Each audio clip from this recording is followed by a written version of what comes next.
नमस्कार, मैं रेखा दीक्षित आपका स्वागत करती हूँ अपने YouTube चैनल रेखा दीक्षित में। आइए सुनते हैं अध्याय 28।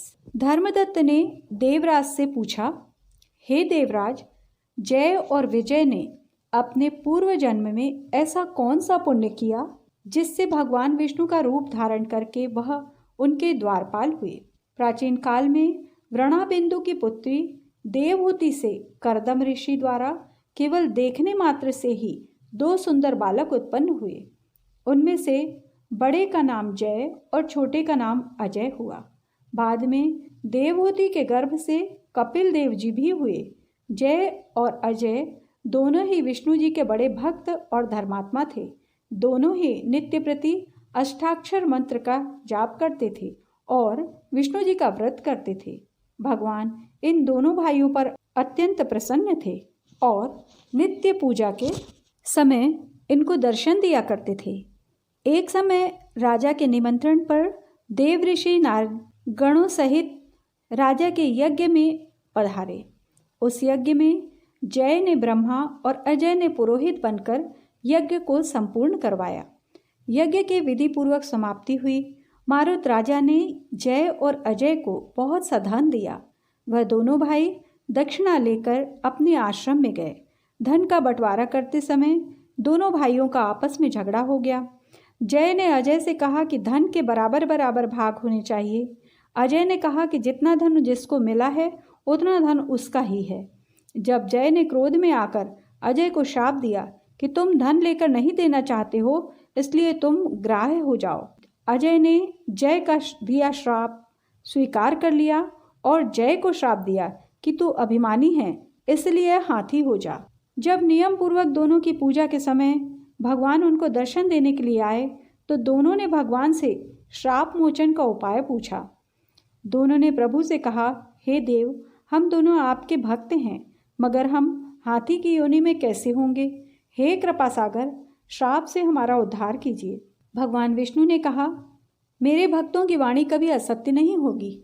यमराज भी इसको अन्यथा नहीं कर सकते। पूर्व काल में मुझे भक्तराज प्रहलाद के कहने पर स्तंभ से प्रकट होना पड़ा था और राजा अम्बरीश के कहने पर 10 अवतार लेने पड़े थे। अतः तुम दोनों अपने श्रापों को भोग मेरे लोक को प्राप्त होगे। इतना कहकर विष्णु जी अंतर्ध्यान हो गए। फिर गंडकी नदी के किनारे मगर और हाथी हुए। जाति स्मरण रहने के कारण इस योनि में भी भगवान विष्णु का व्रत नियम से किया करते थे।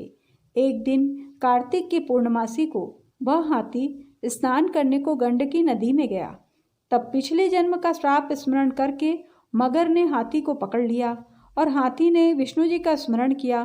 फिर क्या था, तुरंत ही शंख चक्र गदा पद्मधारी भगवान ने अपने सुदर्शन चक्र द्वारा उन दोनों को अपने जैसा रूप देकर उन्हें बैकुंठ में ले गए।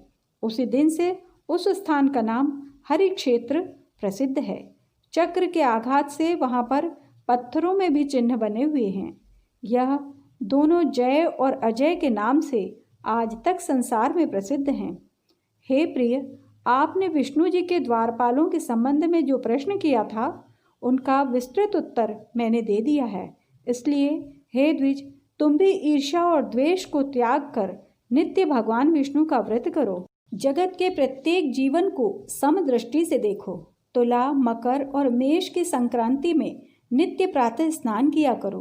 तुलसी वन की रक्षा किया करो। एकादशी व्रत किया करो। गौ, ब्राह्मण, वैष्णवों की सेवा के लिए हर समय तैयार रहा करो।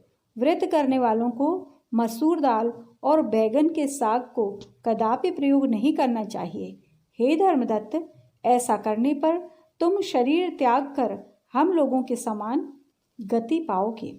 भगवान विष्णु को प्रसन्न करने वाले इस व्रत के समान फल देने वाला तीर्थ, दान और यज्ञ दूसरा और कोई नहीं है।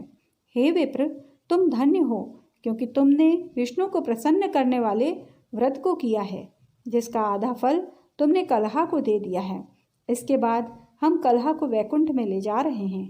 तब नारद जी ने कहा, हे राजन, इस प्रकार धर्मदत्त को विष्णु भक्ति का उपदेश देकर कलहा को साथ लेकर विष्णु के पार्षद बैकुंठ को चले गए और धर्मदत्त भी उनके आदेशानुसार विष्णु के व्रत में तल्लीन हो गया।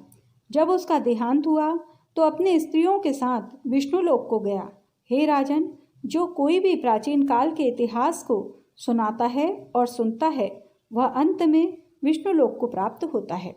इस प्रकार कार्तिक महात्म्य का अध्याय 28 संपूर्ण हुआ। अगले एपिसोड में अध्याय 29 प्रस्तुत किया जाएगा।